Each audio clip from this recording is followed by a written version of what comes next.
नमस्कार दोस्तों, जय हिंद। आप सभी लोगों का मेरे यूट्यूब चैनल पर स्वागत है। अगर आप हमारे चैनल पे अभी नए हैं तो प्लीज़ सब्सक्राइब ज़रूर करें और वीडियो पसंद आए तो लाइक प्लीज़ अवश्य करिए। आज हम बात करते हैं 16 फरवरी 2023 को होने वाले CLI एग्ज़ामिनेशन पेपर के बारे में। इसमें 45 क्वेश्चन में ट्रांसपोर्टेशन और CMS वगैरह के बारे में क्वेश्चन थे और बाकी इलेक्ट्रिक लोको से क्वेश्चन थे और लास्ट में 10 क्वेश्चन राजभाषा के ऑप्शनल थे। टोटल 100 क्वेश्चन थे।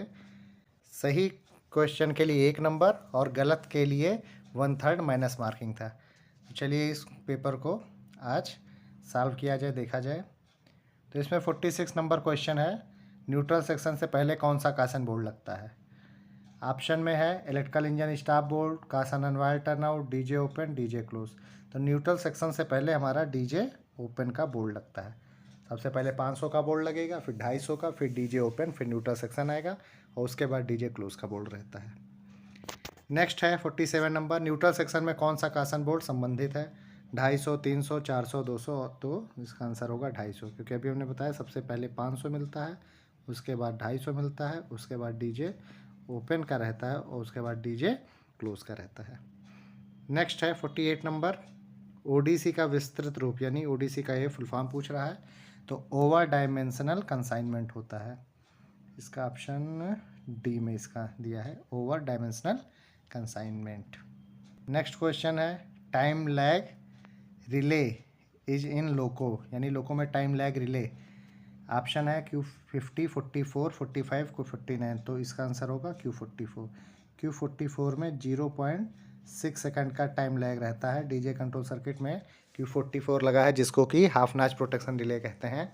Q44 की सप्लाई जब भी हम नाच लेते हैं तो 0.6 सेकंड के लिए इसकी सप्लाई कटती है और 0.6 सेकंड के अंदर वापस इसकी सप्लाई मिल जाती है, तो डीजे क्लोज रहता है। आप लोगों को डीजे कंट्रोल सर्किट में दिखाया था कि Q44 के ऊपर हमारा GR close on 0 and full नाच का जो हमारा ये इंटरलॉक लगा है, ये जब भी हम MP से नाच लेंगे तो ये वाला इंटरलॉक हमारा खुल जाता है और 0.6 सेकंड के अंदर ये वापस अगर बैठ गया तो हमारा डीजे क्लोज रहता है। ठीक है। नेक्स्ट है ट्रैक्शन पावर सर्किट का ओवर करंट रिले। तो ट्रैक्शन पावर सर्किट का ओवर करंट रिले होता है QRSI। ठीक, QRSI की सेटिंग होती है 4000 एम्पियर, WAG7 में 4000 एम्पियर होती है और QRSI का WAG5 में 3600 एम्पियर सेटिंग रहती है और WAG7 में 4000 सेटिंग रहती है। जब इतना करंट यहाँ पे आएगा तो इसके करंट ट्रांसफार्मर के द्वारा इसको 5 एम्पियर का करंट मिलेगा QRSI को और ये एनर्जाइज होगी और ये सेफ्टी रिले है। इसका NCI का किस ब्रांच पे लगा है, MTDJ ब्रांच पे।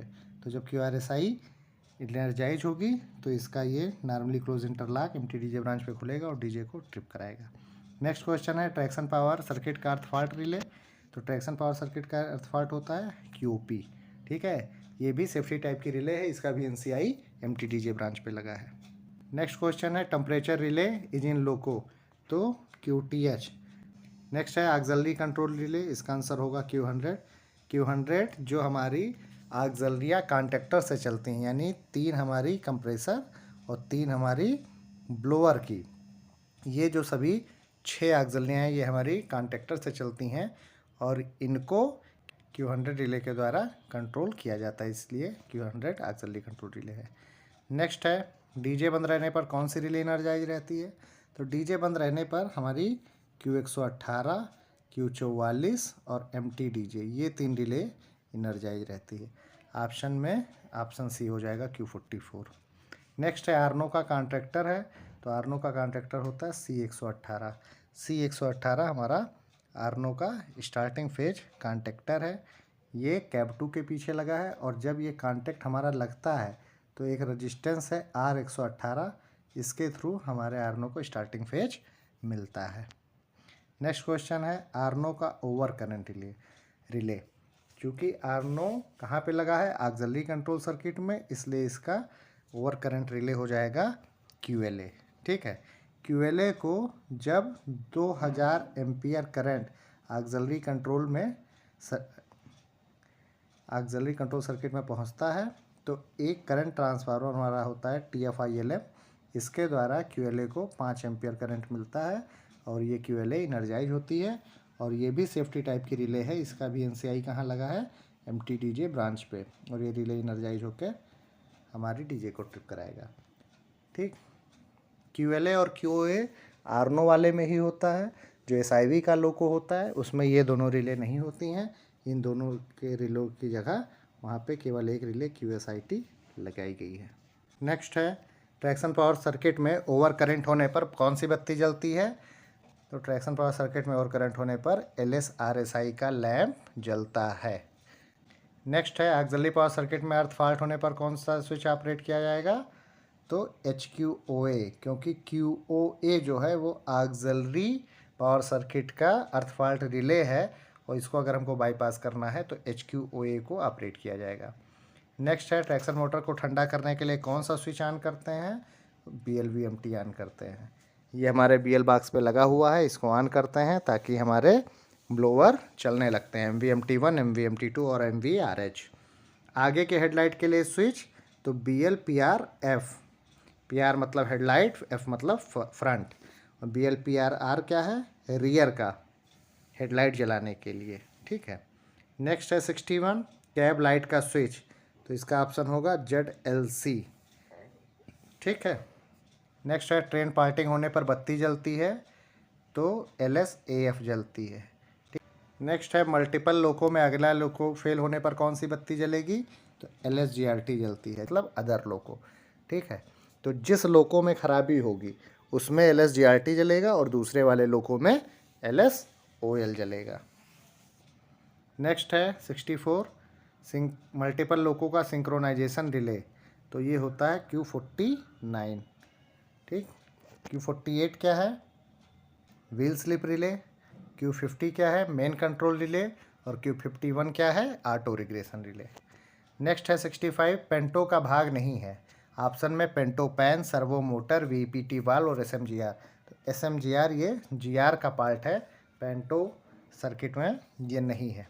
ठीक है। नेक्स्ट है 66 WAG7 में कौन सा ट्रैक्शन मोटर लगा है। तो DC सीरीज टाइप का लगा है। ठीक है। जो हमारे कन्वेंशनल लोको है उसमें DC सीरीज मोटर लगे हैं और जो 3 फेज़ है उसमें 3 फेज AC इंडक्शन मोटर लगे हैं। नेक्स्ट है 67 नंबर का क्वेश्चन, DBR करते समय अधिकतम कितना करंट देते हैं। तो इसका आंसर होगा 900। जो हमारा WAG7 लोको है उसमें जो QE एक्साइटेशन करंट के लिए जो रिले लगाई गई है वो 900 एम्पियर पे हमारे उसकी सेटिंग है और WAG5 की 750 एम्पियर पे सेटिंग है। इसमें मैक्सिमम पूछा है, इसका आंसर हो जाएगा 900 एम्पियर। QF जो होता है, जो फील्ड एक्साइटेशन होता है उसको QE बोलते हैं। और QF वो होता है कि जो ट्रैक्शन मोटर हमारा करंट दे रहा है डायनेमिक के समय, वो होता है 850 एम्पियर, इसकी सेटिंग होती है। नेक्स्ट है ट्रैक्शन पावर सर्किट में अर्थ फॉल्ट होने पर किस स्विच को ऑपरेट करेंगे। तो ट्रैक्शन पावर सर्किट का जो हमारा रिले है उसको QOP बोलते हैं, तो उसका स्विच हो जाएगा HQOP। इस स्विच को हम ऑपरेट करेंगे। ठीक है। नेक्स्ट है WAG9 में कितने MR होते हैं। तो 2+1, 2 MR होते हैं और एक ऑक्सिलरी रिजर्वायर होता है, AR होता है। ठीक है। और वही WAP5 में अगर पूछे तो उसमें 3 MR होता है और एक AR होता है WAP5 में। नेक्स्ट है MR प्रेशर होता है। ऑप्शन है 8 से 10, 8 से 9.5, 2.5 से 3.5। अब देखिए इसमें 8 से 9.5 आंसर होगा, क्योंकि इसमें ये नहीं पूछ रहा है कैसा लोको है, तो कन्वेंशनल को मान के हम इसका आंसर 8 से 9.5 देंगे। लेकिन अगर यही पूछ रहा होता कि 3 फेज लोको में MR कितना होता है तो 8 से 10 kg आंसर होता। नेक्स्ट है WAP4 लोको में Q20 की सेटिंग। ऑप्शन है 900, 700, 850 वोल्ट, नन ऑफ दिस। इसका हो जाएगा नन ऑफ दिस, क्योंकि जो Q20 रिले है उसकी पिकअप होता है 790 वोल्ट पे और ड्रॉप होता है 700 वोल्ट पे। ठीक है। और Q20 ऑपरेट होकर क्या कराएगी, Q51 रिले को एनर्जाइज करा के ऑटो रिग्रेशन कराएगी। नेक्स्ट है WAP4 लोको में ट्रांसफार्मर की सेटिंग। तो AP4 और AG7 में सेम होता है 5400 kV, और अगर ये AP1 और AG5 का पूछे तो होता है 3900 kV। ठीक है, इसको ये ध्यान रखिएगा आप लोग। नेक्स्ट क्वेश्चन है आपका 73 नंबर, WAP4 लोको में ट्रेन पार्टिंग के समय कौन सी रिले डी एनर्जाइज होती है? तो इसमें हो जाएगा QRS, क्योंकि जो QRS है इसके ऊपर RGEB का एक नॉर्मली ओपन इंटरलॉक लगा है QRS पे। ठीक है, और जब हमारा ये RGEB किससे जुड़ा है? BP लाइन से। तो RGEB का सेटिंग होता है वो होता है 4.2 और 3, यानी 3 तक ये हमारा लगा रहेगा, जस्ट लाइक PCS है ये। तो अगर BP प्रेशर 3 kg तक है तो ये हमारा RGEB का ये इंटरलॉक QRS के ऊपर लगा रहेगा, QRS लगातार इनर्जाइज रहेगा। लेकिन जब ट्रेन पार्टिंग होगा और BP प्रेशर हमारा ड्रॉप होगा, उस समय क्या होगा, ये RGEB का ये वाला इंटरलॉक यहाँ से हट जाएगा और QRS रिले हमारी डी एनर्जाइज हो जाएगी। QRS रिले जब डी एनर्जाइज होती है तो उसका जो NCI है वो लगा है Q51 पे। तो QRS रिले जब डी एनर्जाइज होगी तो Q51 रिले एनर्जाइज होगा, जिससे ऑटो रिग्रेशन मिलेगा। QRS रिले को सेकेंडरी रिग्रेशन रिले भी कहा जाता है। नेक्स्ट क्वेश्चन है, लूज शंटिंग मना है। ऑप्शन है सवारी से भरी गाड़ी में, लाइव स्टॉक, विस्फोटक से भरा वैगन। तो इसमें तीनों हो जाएंगे, ऑल ऑफ दी एबव।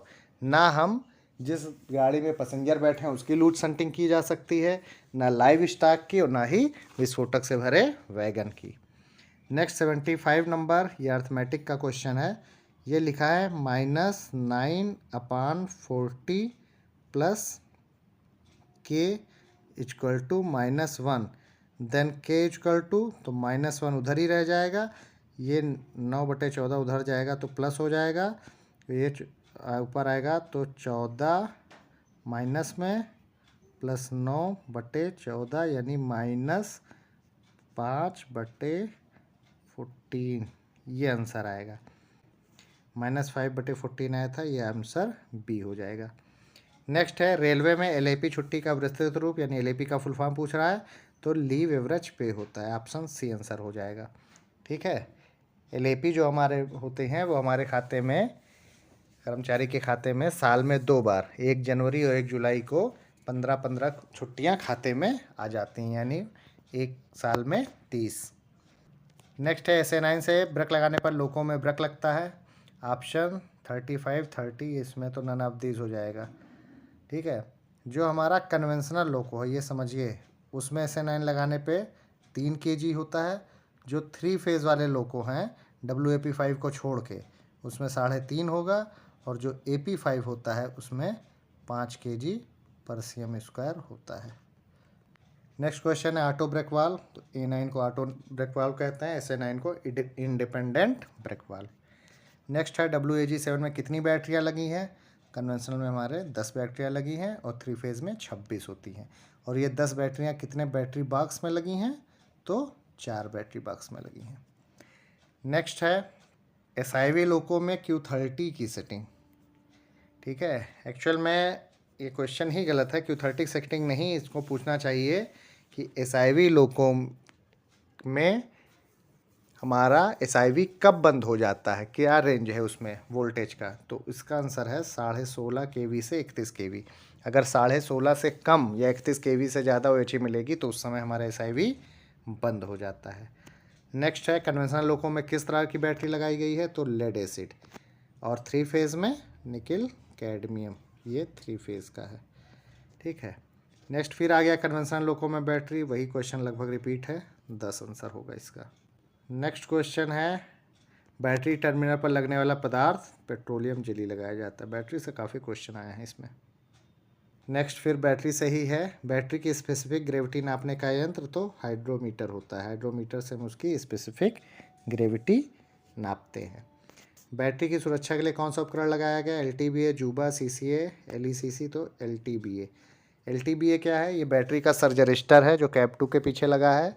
जब कंट्रोल सर्किट और पावर सर्किट की केबल आपस में शार्ट कर जाती हैं, उस समय ये LTBA सर्विस में आता है और उस एक्सेस वोल्टेज और करंट को ग्राउंड कर देता है, जिससे कंट्रोल सर्किट की जलने से बच जाती है और उसकी सुरक्षा होती है। नेक्स्ट है बैटरी चार्जर के काम की जांच करने वाली रिले, तो ये है QV61। QV61 रिले का जो NCI है वो कहाँ पे लगा हुआ है, LSCHBA पर, ठीक है, LSCHBA लैंप पर। और LSCHBA पर एक और NCI लगा है, वो किसका NCI है, वो है NCI आर्नो का या SIV के काम के जांच करने वाली रिले। यानी अगर आर्नो का लोगो है तो जब QCVR रिले इनर्जाइज होगी और बैटरी चार्जर काम करेगा, QV61 रिले इनर्जाइज होगी, तब LSCHBA का लैंप बुझेगा। नेक्स्ट है CPU की रेटिंग कितनी होती है, माइक्रो प्रोसेसर में लगा है, इसकी सेटिंग 6 एम्पियर होती है। नेक्स्ट है BPQD किस नास तक काम करता है, तो ये 10 नास तक काम करता है, ठीक है। नेक्स्ट क्वेश्चन है यदि पेंटो 1 पेंटो 2 दोनों नहीं रेज होता है तो किस फ्यूज की जांच करेंगे। ऑप्शन है CCPT, फिर है CCBA CCPT, additional CCBA CCBA CCPT, इनमें से कोई नहीं। अब देखिए यहाँ पे क्वेश्चन ये डिटेल क्लियर किया नहीं है। अब पेंटो 1 पेंटो 2 अगर रेज नहीं होता है तो VPT में हमारी जाती है बैटरी की सप्लाई, तो बैटरी की सप्लाई इन तीनों से जाएगी, एडिशनल CCBA CCBA CCPT। तो क्वेश्चन ये जो पूछ रहा है उस हिसाब से आंसर इसका यही हो जाएगा, ठीक है।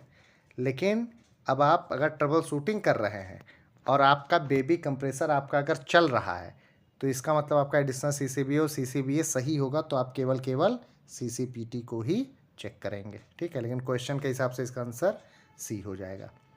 अगला क्वेश्चन है यदि RS प्रेशर नहीं बढ़ रहा है तो किस काक का खुला होना सुनिश्चित करेंगे। RAL, एयर कंट्रोल, A और B दोनों। एयर कंट्रोल को R1 काक बोलते हैं। तो हम अगर RS प्रेशर नहीं बढ़ रहा है तो RL काक को खुला होना सुनिश्चित करेंगे, क्योंकि जो RS टैंक हमारा होता है उसी पे हमारा गेज लगा है और RS टैंक से जस्ट पहले जो काक लगा है उसी काक को कहते हैं RAL काक। तो अगर RAL काक हमारा बंद है, नहीं खुला है, तो RS प्रेशर हमारा नहीं शो करेगा।